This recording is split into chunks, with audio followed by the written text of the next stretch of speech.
Assalamualaikum warahmatullahi wabarakatuh. Perkenalkan saya Indriana Nova. Saya akan menjelaskan mengenai tugas pertemuan ke-12 NLP yaitu word embedding.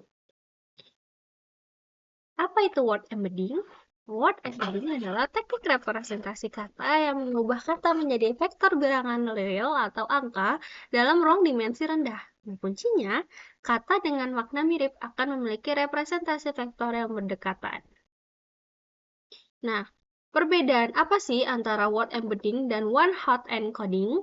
Nah, untuk one-hot encoding ini adalah sparse dan independen, yang dimana setiap kata unik representasinya itu banyaknya nol. Tidak menangkap makna atau hubungan antar kata komputer dan tidak tahu kucing dan anjing itu mirip. Nah, contohnya ada kata kucing dan anjing.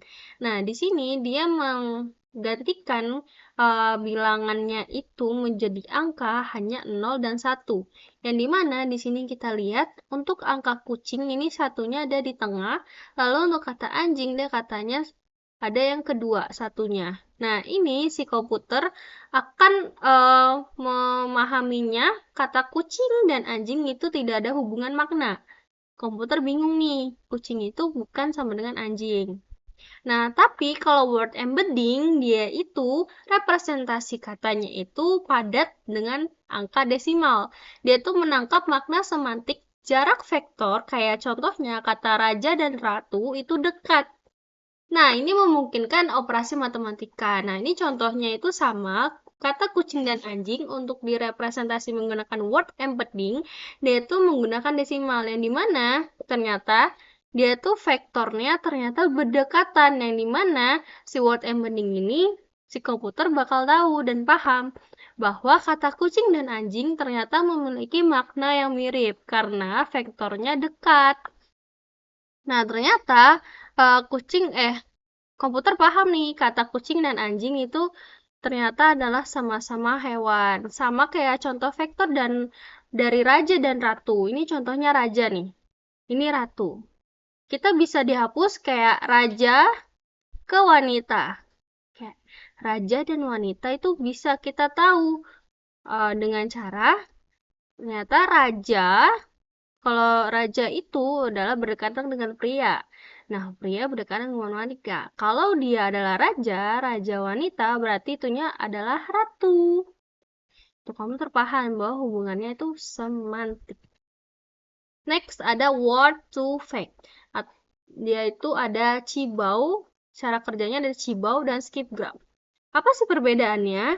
Nah, kalau perbedaan dari kedua ini memiliki model utama yang mempelajari representasi dari kata yang berbeda. Nah, kalau kata cibau dan skipgram ini berbeda cara mereka prediksi katanya. Nah, untuk yang pertama itu cibau atau continuous back of work, dia tuh memprediksi kata target berdasarkan konteks kata di sekitarnya. Nah, ini tuh kayak analogi isi titik-titik kayak ibu sedang titik-titik nasi goreng. Nah, prediksi katanya itu kata target, yaitu memasak. Nah, ini kata yang ibu sedang nasi goreng ini adalah input konteks. Nah, jadi si Cibau ini bisa menebak atau memprediksi kata targetnya itu adalah memasak. Sedangkan kalau skipgram ini kebalikannya dari kata Cibau. Dia itu menggunakan kata target untuk prediksi konteks kata-kata di sekitarnya. Kayak analoginya itu dia diberikan satu kata untuk tebak siapa tetangganya. Tetangganya kata setelahnya atau sebelumnya. Nah, dia itu contohnya itu kita memberikan kata memasak. Nah, kita memberikan kata memasak nih inputnya. Nah, prediksinya apa?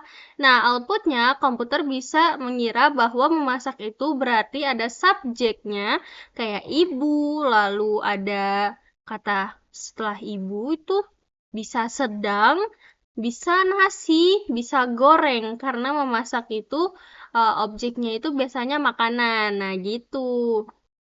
Skipgram itu menggunakan kata target untuk memprediksi konteks kata-kata di sekitarnya. Nah, kapan sih menggunakan skipgram atau cibou?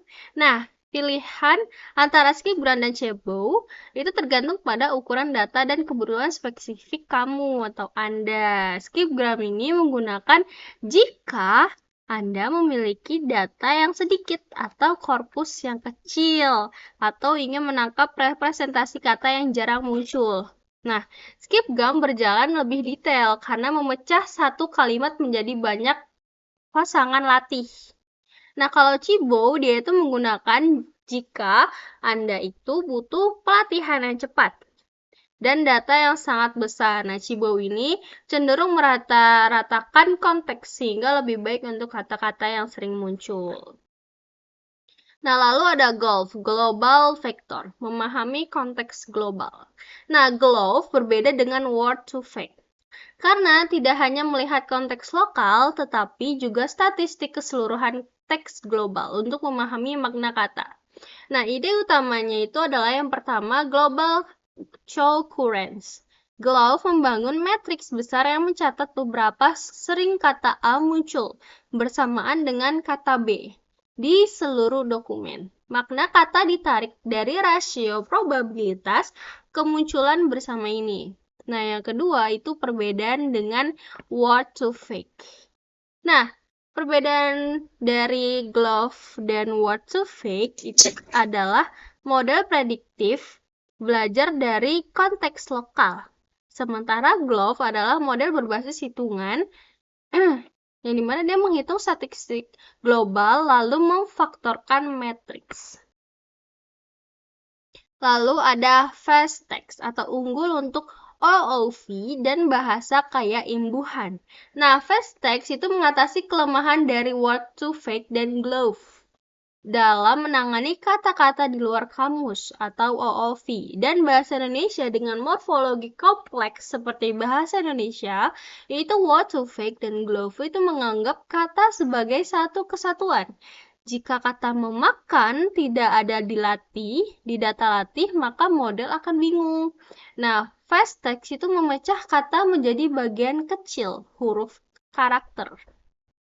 Nah, karena bahasa Indonesia membangun makna dari akar, kata plus tumbuhan, misal kayak memakan tadi, itu makan, dan kan. Nah, jadi Feses bisa menebak nih makna kata baru dengan menjumlahkan makna potongan-potongannya. Nah, di sini ada konsep dari support dari n-gram pada fast text, yang dimana fast text ini merepresentasikan kata sebagai kumpulan karakter n-gram, potongan n huruf memungkinkan memahami struktur kata. Kayak kata apel, n-gramnya itu ada 3. Apel, up, terus AP, lalu pel, dan L. Ini dia ada N sama dengan 3. Nah, vektor akhirnya adalah penjumlahan vektor pecahan. Nah, apa sih perbandingan dari model word embedding tadi yang udah dijelasin? Nah, ada kelemahan dan kelebihan. Nah, untuk Word to Vec, kelebihannya adalah sangat efisien secara komputasi dan efektif menangkap hubungan semantik linear antar kata. Nah, untuk kelemahannya, tidak bisa menangin kata yang tidak ada di kamus, out of vocabulary atau OOV. Nah, GLOVE itu kelebihannya mampu menangkap informasi statistik global dari keseluruhan korpus.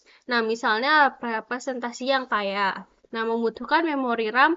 Kelemahannya nih untuk GLOVE, dia tuh membutuhkan memori RAM yang sangat besar untuk menyimpan matriks okurensi. Nah, kalau fast text itu kelebihannya unggul dalam menangani kata typo dan kata baru OOV karena berbasis karakter atau support.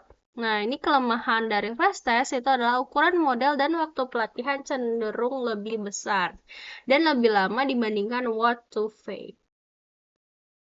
Nah, kesimpulannya, bagaimana sih memilih model word embedding yang tepat?